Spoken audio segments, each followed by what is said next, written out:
కూటమి ప్రభుత్వం అనేక హామీలు ఇచ్చి అధికారంలోకి వచ్చింది. హామీల్లో పెన్షన్ల హామీ కూడా ఒకటి ఉంది.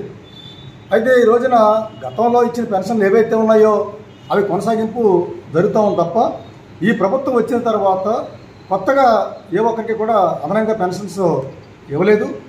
గత 2-3 ఏళ్ళ నుంచి కూడా వితంతులయ్యి వారు పెన్షన్ పెట్టుకున్న వాళ్ళకి కూడా ఈ ప్రభుత్వం వచ్చిన సంవత్సర కాలంలో కూడా పెన్షన్ ఇవ్వలేదు.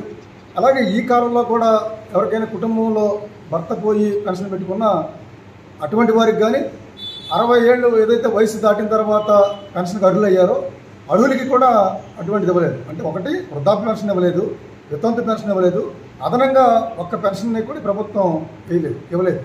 దీని మీద అధికారులు సచివాలయంలో కానీ సంబంధ అధికారులు కానీ అడుగుతున్నప్పుడు మాకు ఇంకా ఓపెన్ అవ్వలేదండి, అవన్నీ మేము సిస్టమ్ ఓపెన్ అయితే తప్ప మేము అవన్నీ కూడా దరఖాస్తులు తీసుకోమని చెప్పేసి చెప్తా ఉన్నారు. అంటే రాష్ట్ర ప్రభుత్వమే నిర్ణయం తీసుకోవాలి, కానీ రాష్ట్ర ప్రభుత్వం నిర్ణయం తీసుకోకుండా కాలయాపన చేస్తూ ఉంది.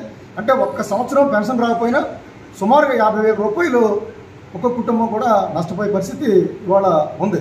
కాబట్టి ప్రభుత్వం వెంటనే ఈ పెన్షన్ సంబంధించినటువంటి యాప్ని అది ఆన్లైన్ చేసి ఇవ్వాలని చెప్పేసి కూడా మేము డిమాండ్ చేస్తున్నాం. అది ఒక అంశం.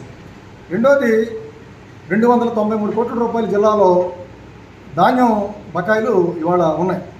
సర్వా వచ్చేసింది, ఆత్మహత్యలు వేస్తున్నారు, నాట్లకు సిద్ధమవుతున్న తరుణంలో ఇవాళ ధాన్యం ప్రభుత్వానికి వేసి 2 మాసాలు అయినప్పుడు కూడా ఇప్పటి వరకు కూడా డబ్బులు ఇవ్వకపోతే ఇవాళ రైతులు ఏ రకంగా ఈ పంట సాగు చేయగలుగుతారని చెప్పేసి ప్రభుత్వాన్ని అడుగుతా ఉన్నాం.